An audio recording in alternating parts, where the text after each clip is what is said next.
गुजरात के वडोदरा में आरटीआई योजना के ऑनलाइन पोर्टल में सुधार की मांग को लेकर सामाजिक कार्यकर्ताओं ने अधिकारियों को ज्ञापन सौंपा है। आरटीई योजना के ऑनलाइन पोर्टल में सुधार की मांग को लेकर सामाजिक कार्यकर्ताओं ने विभिन्न अधिकारियों को ज्ञापन सौंपा है। उनका कहना है कि पोर्टल पर पूरी और स्पष्ट जानकारी उपलब्ध नहीं होने के कारण अभिभावकों और विद्यार्थियों को परेशानियों का सामना करना पड़ रहा है।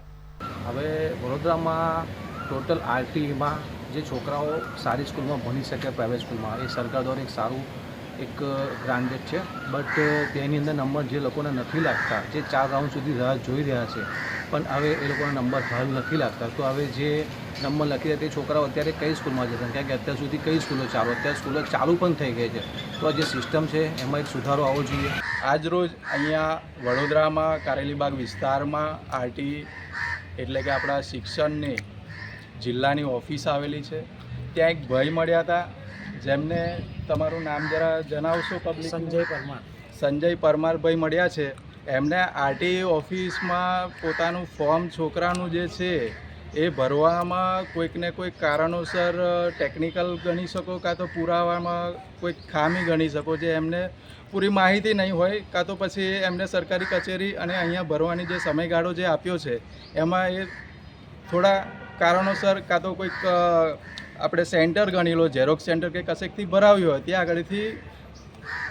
ભૂલથી ડેટા ખોટો ગતો રહ્યો। હવે એ જ વસ્તુના પુરાવા લઈને અહીંયા આરટીઈ ઓફિસમાં આવ્યા છે, કોઈ જવાબદાર વ્યક્તિને સમજાવી રહ્યા છે કે અમારાથી આવી ભૂલ થઈ ગઈ છે, અમે માનીએ છીએ અને આપ સાહેબશ્રી અહીંયા આગળ તમે આનો સુધારો કરી અને મારા છોકરાનું ભવિષ્ય બચાવો, કેમ કે મારી પરિસ્થિતિ તમે જે ક્રાઇટેરિયા આપ્યો છે 6 લાખ એના અંદર જ મારી આવક છે, એનાથી અડધી આવક છે, તો મારું છોકરું આના માટે ખરેખર હકદાર છે। તો તમે આના વિશે કંઈક